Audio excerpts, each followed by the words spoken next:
Voters in West Michigan have had the great opportunity to approve special tax credits to build a brand new high school. And as you know, there are a lot of buildings that are historical in nature, but yet maybe they don't have a specific use anymore. But now we've got great things happening in the area, Fremont area, mind you. We've got Shannon Morgan, who's the Vice President of Home Renewal Systems. And we also have Brian Conway, the Executive Director of the State Historical Preservation Office. Welcome to both of you. Thanks for having us. Now we're going to talk a little bit about this great project that's happening in, of all places, Fremont. Hello. Yes, they are my chosen economic hotspot here in Michigan. Fremont is just a small town. We may all know them by the Gerbers. Yes. Think about the Gerber baby and whatnot. But tell us a little bit, Shannon, about this great new project. How did it all come about? We are very excited about this project, and certainly here today at the Michigan Communities Conference, we talk about sense of place, and this is the absolute perfect project to talk about what sense of place is. And the Fremont High School has really been woven into the thread of the community. It sits at the entrance of their main street, so the building is very important. And if you look at the history of it, the people in Fremont have attended that school anywhere from 1909 to 1995. So there's many generations of people that attended this school, and it's a beautiful historical structure that sits into what we call the gateway entering the community. So we just thought, what an amazing opportunity to take a structure that is going to have no use any longer, instead of letting it go vacant, and it can create an opportunity for those now that are aging in the community to have a great place to live. No, Brian, maybe you could tell us why it would be so important to preserve a building like that.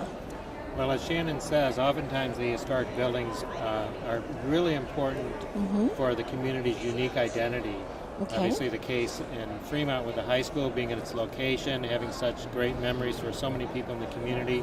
It's a landmark within that community. But wouldn't it be less expensive to tear it down and start new? Well, not necessarily. There are programs and tax credits and other mechanisms to assist the project in its packaging and development.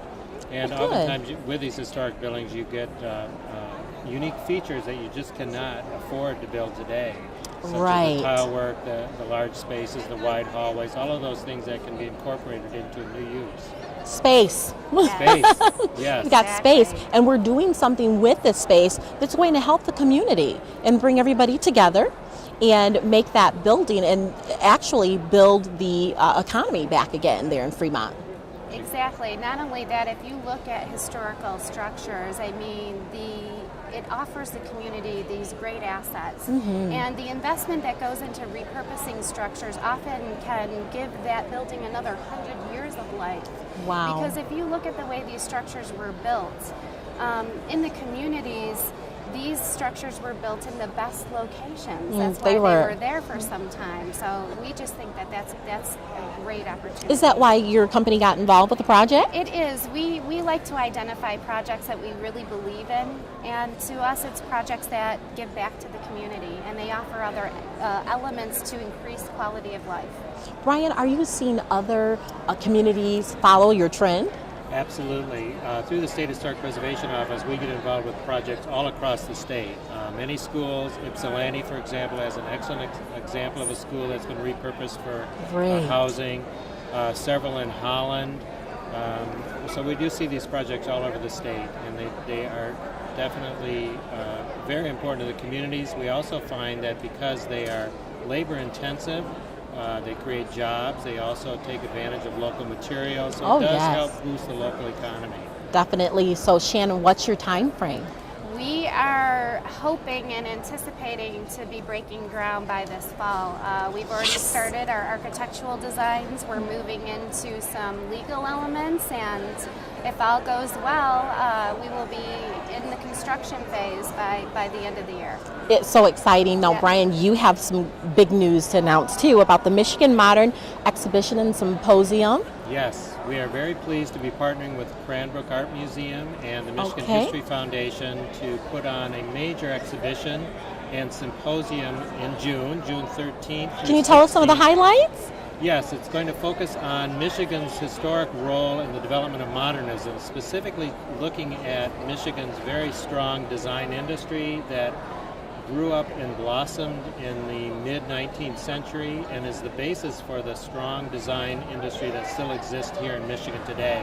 So we're focusing on the auto industry, the furniture industry in West Michigan, the educational institutions, and the people behind all of that help create modernism on a national scale.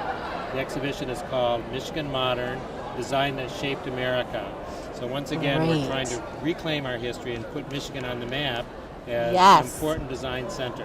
And you're going to be in Grand Rapids, correct? Yes, the exhibition will be at Cranbrook from June through October. Put that on your calendar.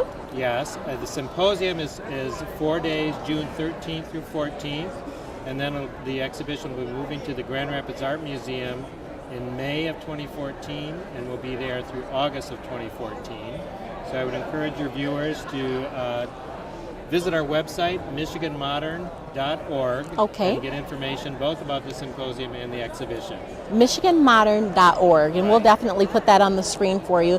And Shannon, how can they contact you? They can contact us at homerenewalsystems.com. Okay, thank you both very much for being here today. You've got exciting information, and we're happy to share it here at the 2013 Building Michigan's Community, MSHDA. Thank you so much for everything that you're doing, and today we're talking about making housing affordable. Stay tuned, we'll be right back.